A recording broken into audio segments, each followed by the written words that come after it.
देखिए बच्चों, हम पढ़ने जा रहे हैं कक्षा 10 की मैथ पढ़ रहे थे। उसमें एक्सरसाइज जो चल रही थी हमारी 7B चल रही थी और क्वेश्चन नंबर 11 तक हमने बता दिए थे।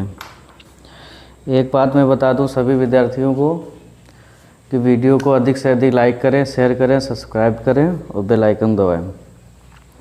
और जितना भी होमवर्क बताया जाता है वो होमवर्क करके ग्रुप पर सेंड करें।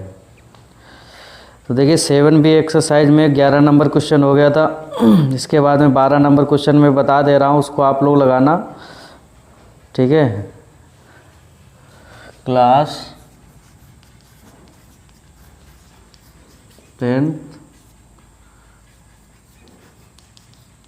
मैथ्स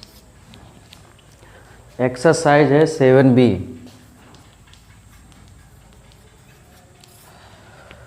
क्वेश्चन नंबर जो था 11 हमने बता दिया था। क्वेश्चन नंबर 12 देखिए, मैं ऐसे बता दे रहा हूँ। 13 नंबर क्वेश्चन लगा के बताऊँगा, 12 मैं ऐसे बता दे रहा हूँ। ये देखिए त्रिभुज दिया है, एक ये मान लीजिए त्रिभुज है ABC, ठीक है। इसके बाद में इसके निर्देशांक दिए हैं, यहाँ पर मान लो निर्देशांक दिए हैं -1, 3 और इसके बाद में निर्देशांक दिए हैं -3, 2 और C बिंदु के निर्देशांक दिए 5, -1। अपना बुक से क्वेश्चन को देखिए, अपने बुक से।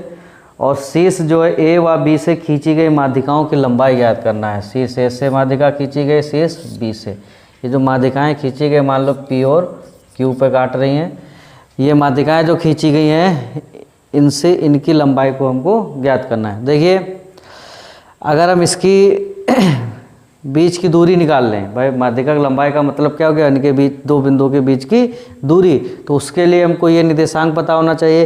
देखो B और C के मध्य बिंदु के निर्देशांक निकाल लोगे, मध्य बिंदु का निर्देशांक निकल के यहाँ पे आ जाएगा, ठीक है। जब मध्य बिंदु के निर्देशांक आ जाए तो दो बिंदुओं के बीच की दूरी निकाल लेना, तो माध्यिका AQ की लंबाई निकल आएगी, ठीक।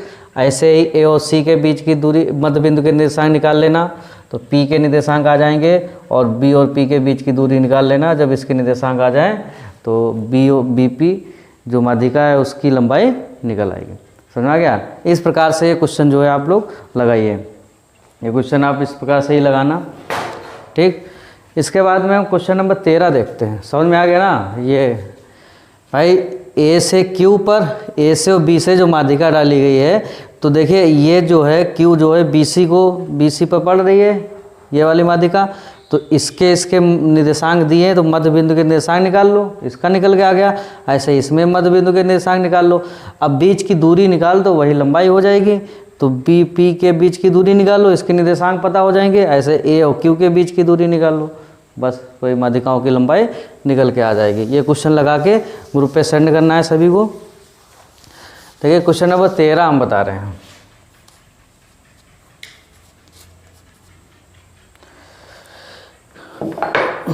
क्वेश्चन नंबर 13 में जो है कह रहा है कि बिंदु A और B को जोड़ने वाले रेखाखंड AB को 4 बराबर भागों में विभाजित करने वाले बिंदुओं के निर्देशांक ज्ञात कीजिए। यानी A और B जो है, A और B, देखिए क्वेश्चन को समझिए।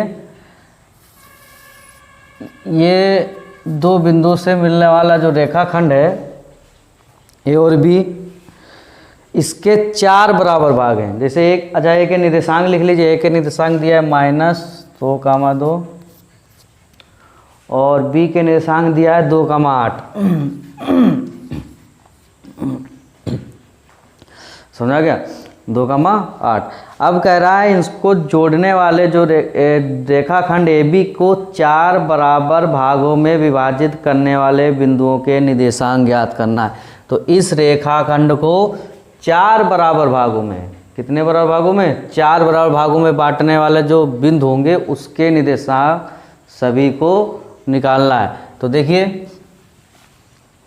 AB को मान लीजिए ये एक बिंदु है, बराबर में कह रहा है ना, तो सब बराबर में होगा। बराबर में मतलब इस रेखाखंड को कैसे हम बराबर भागों में बांट सकते हैं, जब इसका मध्य बिंदु पता होगा। मध्य बिंदु को ही, अगर मध्य बिंदु है ये तो ये और ये दोनों आपस में क्या होंगे, बराबर हो जाएंगे। तो ये मान लीजिए ए और बी का मध्य बिंदु है, मान लीजिए पी। ठीक, अभी कितने बड़ा भागों में बटा है, सिर्फ 2। ये रेखाखंड जो है भी 2 ही भागों में बटा है, कह रहा है 4 बड़ा भागों में। अब ए और पी के बीच में मान लीजिए मध्य बिंदु हो गया, इसको मान लीजिए P1 और ये मान लीजिए P2। ठीक, 4 बराबर भाग हो गए, 1 2 3 4, ये दो आपस में बराबर है, यानी ए P1 बराबर P1P बराबर P2 बराबर P2B। इतना समझ आ गया। तो बराबर भागों में कह रहा है ना, 4 बराबर भागों में, तो 4 बराबर भागों में जब उसका हम मध्य बिंदु अगर हमको पता हो जाएगा, मध्य बिंदु है जो होगा उसको, किसी रेखाखंड को मध्य बिंदु जो उसका होगा बराबर भागों में बांट देगा। तो पहले मैंने इसका बराबर ये मध्य बिंदु है, मान लीजिए ये हो गया, ए और पी का मध्य बिंदु ये हो गया, P2B का मध्य बिंदु ये हो गया, P और B का मध्य बिंदु ये हो गया। समझ में आ रहा है। अब ये सब बराबर है क्योंकि बराबर भागों में बांटा है ना, 4 भाग में रहा, 1 2 3 4 रेखाखंड हो गया। अब इन सभी के निर्देशांक सब निकालना है। तो निर्देशांक कैसे निकालोगे, सबसे पहले मान लीजिए P1 P2 नहीं है, A और B का जो मध्य बिंदु है ये मान लीजिए P है, क्या है P। तो A और B के मध्य बिंदु का निर्देशांक P है, इसके हमको निकालना है निर्देशांक। और मध्य बिंदु के निर्देशांक क्या होता है, x1 + x2/2 y1 + y2/2। समझ में आ रहा है ना। यानी इसके मध्य बिंदु के निर्देशांक निकालना है हमको। थोड़ी देर के लिए P1 P2 भूल जाइए, समझ में आ रहा है। सिर्फ क्या है हमारे पास, सिर्फ P है। तो AB का जो मध्य बिंदु है यहाँ पे लिख लेंगे, AB का मध्य बिंदु P है, अतः मध्य बिंदु P के निर्देशांक क्या होते हैं, x1 + x2/2 y1 + y2/2। समझ में आ गया, यही होता है ना फार्मूला। तो देखिए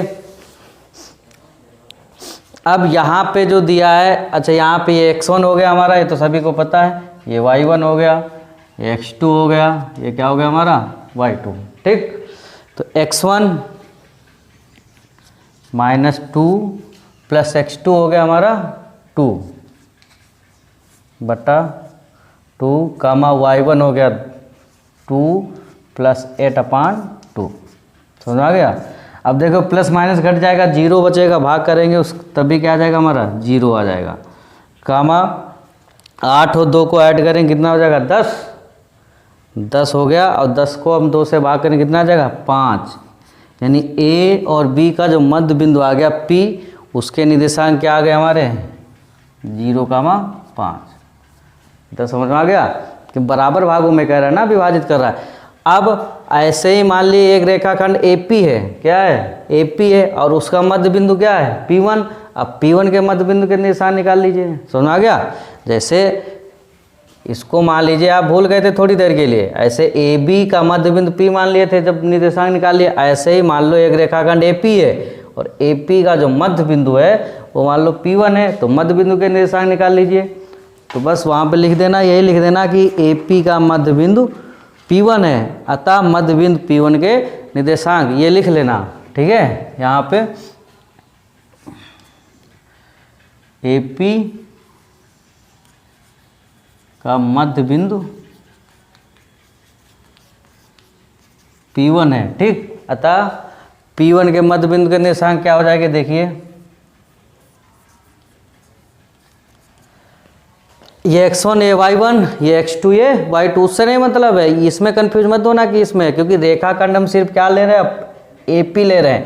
AP में P1 मध्य बिंदु के निर्देशांक निकालना, पहले हमने AB लिया था, समझ आ रहा है। अब x1 y1 ये x2 और ये y2, तो क्या होता है formula x1 + x2/2 y1 + y2/2। देखिए x1 क्या है -2 है हमारा, प्लस x2 हो गया 0 अपान 2 कामा हो गया y1 हो गया 2 प्लस y2 हो गया हमारा 5 अपान 2। चलो -2 बचा, -2 को हम 2 से डिवाइड करेंगे, भाग करेंगे 2 से, कितना जाएगा हमारा -1 कामा यहाँ पे होगा 5 2 7/2। समझ में आ गया? यानी P1 का जो मध्य बिंदु हो गए उसके निर्देशांक क्या आ गए -1 कामा 7/2। तो समझ गए? अब बचा क्या है, P2 बचा है। क्या बचा है? P2। अब P2 जो है किन रेखाखंड के बीच में आ रहा है? P और B, यानी P और B के बीच में, रेखाखंड के बीच में मध्य बिंदु आ रहा है। तो इस मध्य बिंदु के निशान निकाल लीजिए।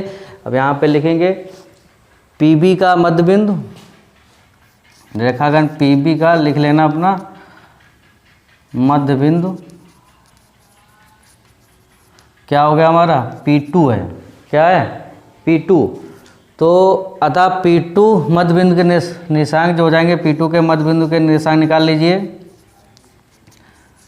x1 प्लस x2 अपान 2 कामा y1 प्लस y2 अपान 2। तो इसके बीच में निकाल लेना। तो ये रेखाखंड हो गया, ये हो गया हमारा x1 y1, ये x2 ये y2। तो x1 हो गया हमारा 0 प्लस x2 हो गया हमारा 2 अपान 2 हो गया कामा y1 हो गया हमारा 5 प्लस y2 हो गया हमारा 8/2। 2 से 2 को भाग करेंगे कितना बचेगा 1 कामा 8 5 13/2। बस यही आ गया हमारा आंसर निकल के आ गए। मतलब इसके निर्देशांक कितना आ गए 1 कामा 13/2। समझा गया? तो जैसे मध्य बिंदु के जो जो निर्देशांक पूछ रहा था सभी निकल के आ गए। यानी सबसे पहले हमने क्या किया तो पता है, एक रेखाखंड ए भी लिया, उसको 4 भागों में बांट लिया। अब पहले AB का मध्य बिंदु P निकाल लो, फिर AP का मध्य बिंदु P1 निकाल लो, फिर PB का मध्य बिंदु P2 निकाल लो। यानी 2 बिंदु मध्य बिंदु के निर्देशांक सभी निकल के आ गए। यानी यहाँ पे लिख लेना, अगर आप बाद में लिखना चाहे। P का हमारा मध्य बिंदु का निर्देशांक आ गया, P आ गया हमारा 0,5, P1 आ गया हमारा -1,7/2 और P2 आ गया हमारा 1,13/2।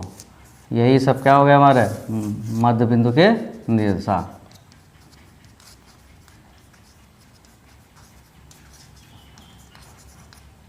समझ गया? समझे सभी बच्चे? तो इस प्रकार से क्वेश्चन लगाना है सभी को। इससे पहले जो 12 नंबर क्वेश्चन हमने बताया था ऐसे, तो उसको भी लगाइए। और इसके बाद 14 नंबर क्वेश्चन जो कह रहा है कि किसी समचतुर्भुज का क्षेत्रफल निकालना है हमको, जिसके शीर्ष के निर्देशांक ये दिए हैं और संकेत दिया है कि समांतर चतुर्भुज का जो क्षेत्रफल होता है 1/2 और गुणा उनके विकर्णों का गुणनफल। तो विकर्णों के गुणनफल जो होगा, जो समांतर चतुर्भुज बनाना सभी लोग, तो समांतर चतुर्भुज जब बनाओगे, समचतुर्भुज है समांतर नहीं, समचतुर्भुज जब बनाओगे तो उनके विकर्ण को मिला देना और विकर्णों के मध्य बिंदु के विकर्णों के बीच की दूरी, यानी 2 बिंदुओं के बीच की दूरी निकाल लेना। ठीक है, आ जाएगा। तो 12 नंबर, 13 नंबर, 14 नंबर क्वेश्चन जो है सभी बच्चे लगा के ग्रुप पर सेंड करेंगे। Thank you.